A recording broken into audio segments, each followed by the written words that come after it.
Let's talk about the MG Cyberster. Now, the MG Cyberster is a sports car from MG and it's an electric sports car. Now, obviously, I don't really like the concept of electric sports car. For family cars and commercial cars, sure, I get it. Efficiency and all that. It's cheaper to run, probably, depending on the country. But sports cars, no, I don't think it'll work. Now, anyway, the MG Cyberster. Now, this is a relatively decently priced car. The front looks good, looks like a sports car. It doesn't look too EV-ish, which a lot of modern EVs have their own specific design language that when you see them, you think, oh, that's an EV. This doesn't look EV-ish, and the front looks good. But the back, yeah, the back's kind of messed up. I don't know what they were doing with the back, but it's completely out of place. It's just seems wrong. I don't know. It seems weird. They really messed up the back. So yeah, right away there's one issue, the back. But at least on the front it looks good, and the price is pretty decent. I guess. I mean, concern this is MG, it's probably well priced. Now the price is, I only know the price in pounds. It's somewhere between 50 and 60,000 pounds, depending on the option. But yeah, and it has two versions: a rear-wheel drive with 340, and a four-wheel drive with 500, which is just a little more expensive. I think that 500 horsepower version's probably around the 60,000 price tag, which is actually really good. An electric 500 horsepower car for 60 grand. I mean, if all you care about is power, that's good. And the range is, well, concerns a sports car, I think it's decent.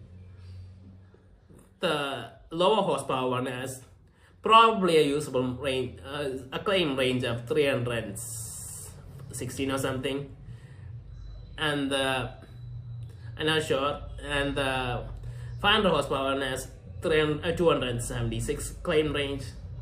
Realistically, it's probably going to be a little lower, but with a sports car, I guess it's not an issue, because sports cars, you don't really focus on the range that much. And but the car is relatively heavy, which is understandable considering the battery pack. This thing has, I think, a 74 kilowatt hour battery pack. That's a big battery pack. But overall, the package seems good. But the problem is, again, this is my issue with sports EVs being sports cars and supercars. There's no feel to it. I mean, a supercar is supposed to have great handling and a great sound and feel from the engine. And this doesn't really have that. The handling's okay at the most.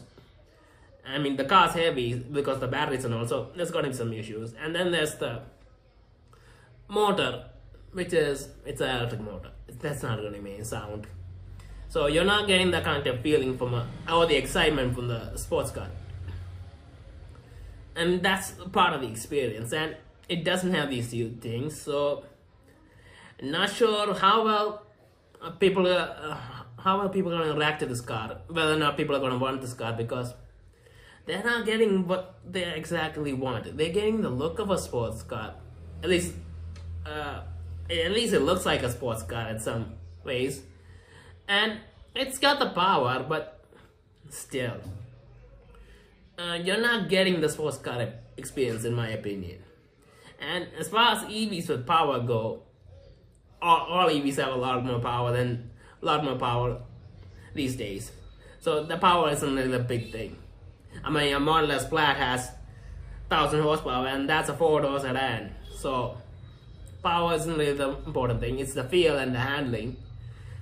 And this car can't really do that. And there is the fact that this is an MG. I mean, this is not a brand this is not one of the traditional brands that you know for traditional sports car brands in this price segment that people really think about.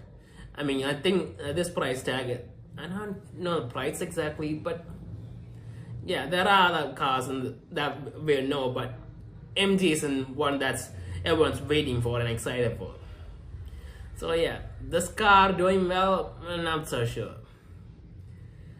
And this is the basic problem, and this is what eventually all cars are gonna end up being. Everything's gonna be an EV. There's gonna be no sound. They're all gonna be heavy. Now, I think they'll probably manage to find new battery technologies and make it lighter. So eventually that probably will solve, but still, there's gonna be no sound. I mean, that's the way electric motors are. They're making a sound, and that sucks. But yeah, the MG Cyberster, it's an okay car. There's nothing wrong with it, but as a sports car, no, it's not gonna work. I mean, if it was a four-door family sedan, sure. A lot of people would buy it, they would like it. But as a sports car, probably not. So yeah, that's what I think of the MG Cyberster.